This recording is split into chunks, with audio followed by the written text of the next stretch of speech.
আপনারা স্মারকলিপি দেওয়ার পরে 24 ঘন্টা সময় দিয়েছিলেন এবং রাত থেকে আবার আন্দোলনে নেমেছেন। কি কারণে নামলেন এবং আসলে আপনারা এখন কি চাচ্ছেন? আসলে আপনারা শুরু থেকে জানেন যে আমরা এক দফা এক দাবি নিয়ে সাধারণ শিক্ষার্থীরা মাঠে নেমেছিলাম। সেটা আমাদের দাবি ছিল 18 পরিপত্র পুনর্বহাল এবং কোটা পদ্ধতি সংস্কার।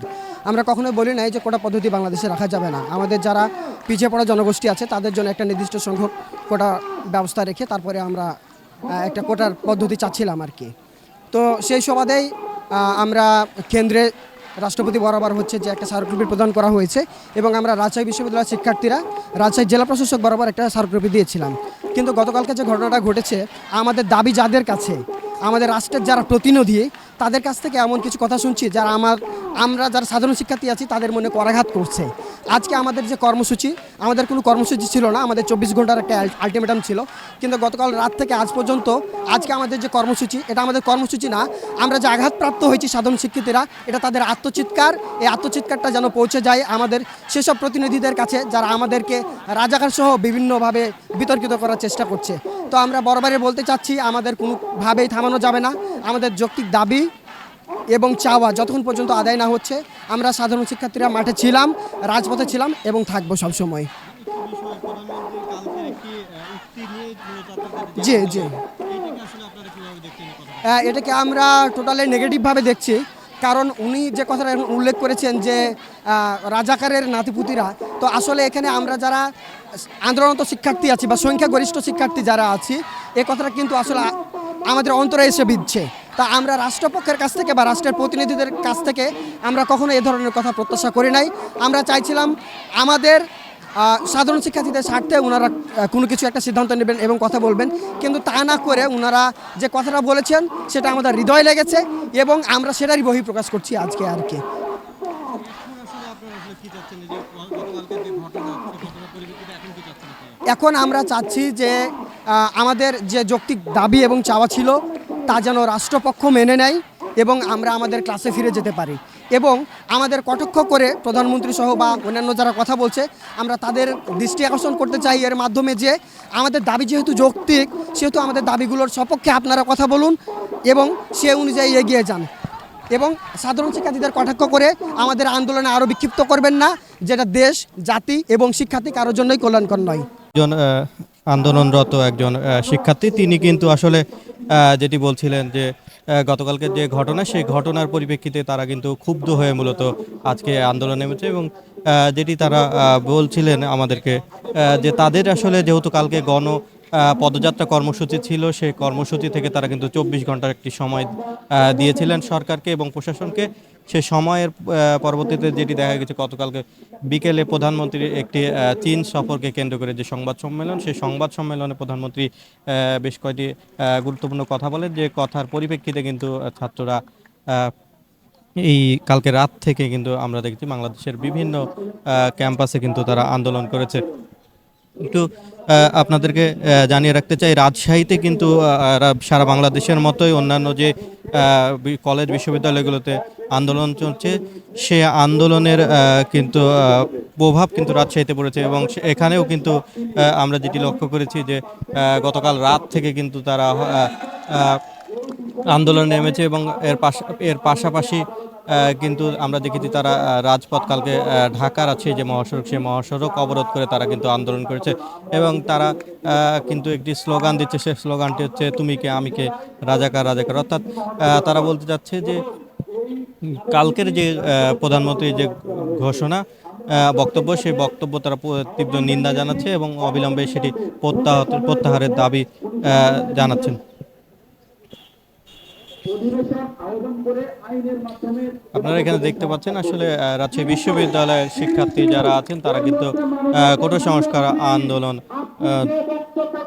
করছেন এবং রাজশাহী বিশ্ববিদ্যালয়ের প্যারিস রোডে কিন্তু অবস্থান নিয়েছেন।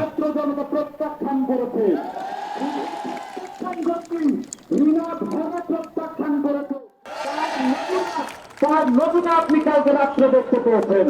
আপনার বক্তব্যকে আমরা গ্রহণ করছি না। আমাদের আজকের কর্মসূচি এবং আন্দোলন থেকে আমরা জানিয়ে দিতে চান, অতি দ্রুত সময়ের মধ্যে আপনাকে ক্ষমা চাইতে হবে আপনার বক্তব্যের জন্য। আমি আপনাদের কাছে একটা বিষয় ক্লিয়ার করতে চাই। আচ্ছা, মুক্তিযুদ্ধের সময় তো জনগণ ছিল 7 কোটি, তাই না? এর মাঝে আমাদের বীর মুক্তিযোদ্ধা, যোদ্ধা মুক্তিযোদ্ধাগণ ছিলেন।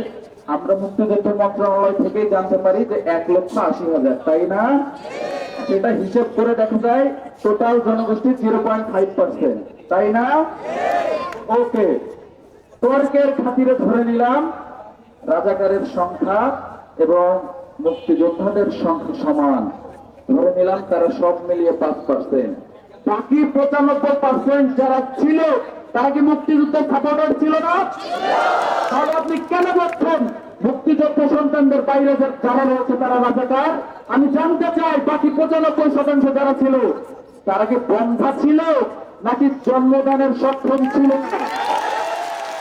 আর একটি বিষয় নিয়ে যেটা আলোচনা হচ্ছে যে তুমি কে আমি কে রাজাকার রাজাকার এই স্লোগান, ভাই আপনারা কি শোনেননি? এরপরেই বলা হয়েছে কে বলেছে সরকার সরকার। আপনাদেরকে কি আলাদা করে স্যাটায়ারের ক্লাস নিতে হবে? সরকার ক্লাস নিতে হবে? আমি আজকের আন্দোলন থেকে স্পষ্ট জানিয়ে দিতে চাই, আমরা কেউ রাজাকার নই, আমরা দেশপ্রেমিক। আমরা বাংলাদেশের স্বাধীনতা বিশ্বাস করি।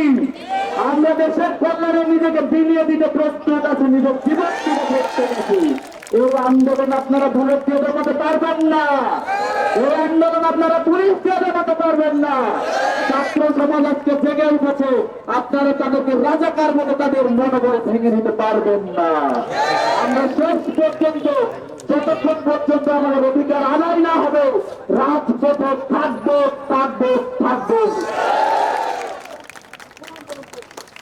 ধন্যবাদ।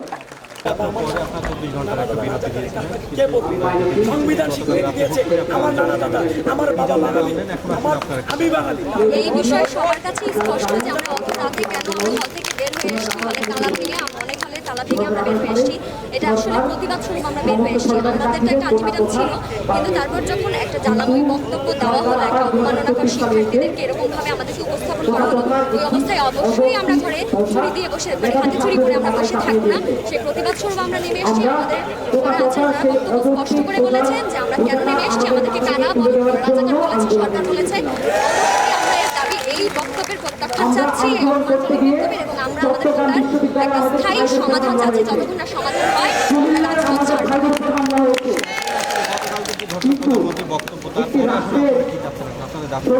আমাদের দাবি তো স্পষ্ট, আমরা তো এক দাবি নিয়েই নেমেছি। এখন আমাদের দাবি মূলত যে আমরা রাজাকার নই, আমরা এই বক্তব্যের প্রত্যাখ্যান চাচ্ছি এবং আরেকটা বিষয় হচ্ছে আমরা কোনো স্থায়ী সমাধান চাচ্ছি। আমাদের দাবি স্পষ্ট, খুবই স্পষ্ট।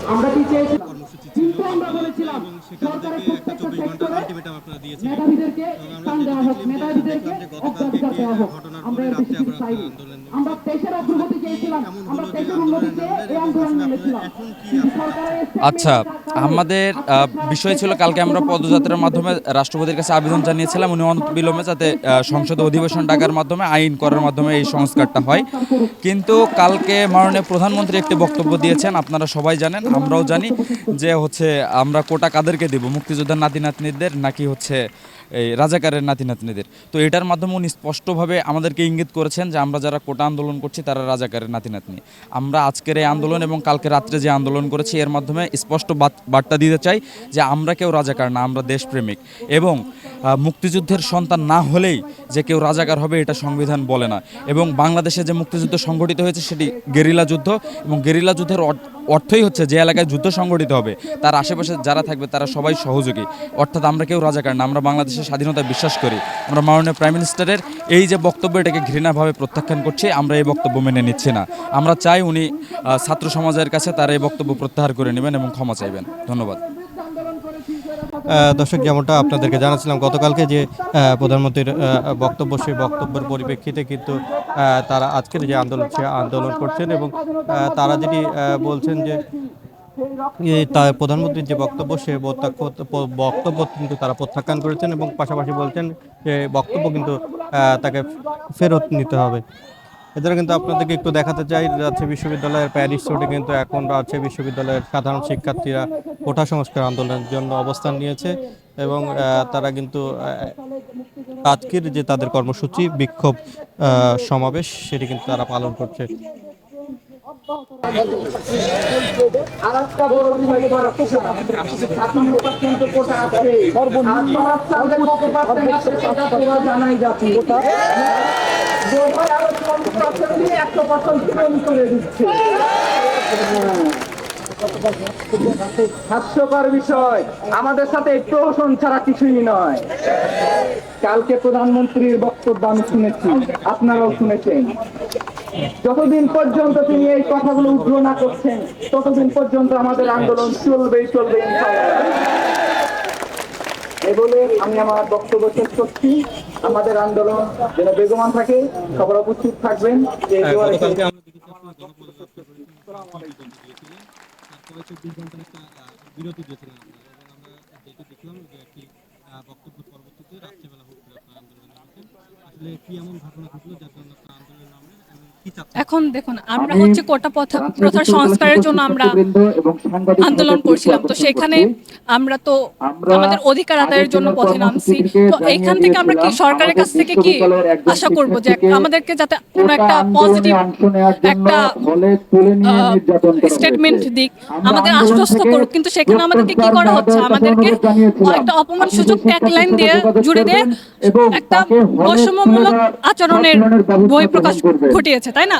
তার মধ্যে আমাদেরকে কি করা হচ্ছে, বিচ্ছিন্ন করে দেওয়া হচ্ছে, বা একটা জনগোষ্ঠী, একটা সার্টেন জনগোষ্ঠীর থেকে আমাদেরকে কি করা হচ্ছে যে আমরা রাজাকার। তার মানে কি আমরা বাঙালি না, আমরা বাংলাদেশি না, আমরা একটা কি অন্য একটা কি বলেন যে ট্যাগলাইন আমাদেরকে দিয়ে দেওয়া হয়েছে। তো আমরা এটা আমাদের জন্য খুবই অপমানসূচক। তো আমরা আমাদের ন্যায্য দাবি আদায় করার মুহূর্তে এমন একটা অপমানসূচক মন্তব্য কখনোই সহ্য করবো না। তো এই জন্য অবশ্যই আমাদের আন্দোলন আরো বেগবান হবে, হচ্ছে, এবং যতক্ষণ না পর্যন্ত আমাদের দাবি এবং আমাদের যে অপমানসূচক ট্যাগলাইনটা দেওয়া হয়েছে এটা প্রত্যাহার না করা হবে, ততক্ষণ পর্যন্ত আমরা এই আন্দোলন চালিয়ে যাব।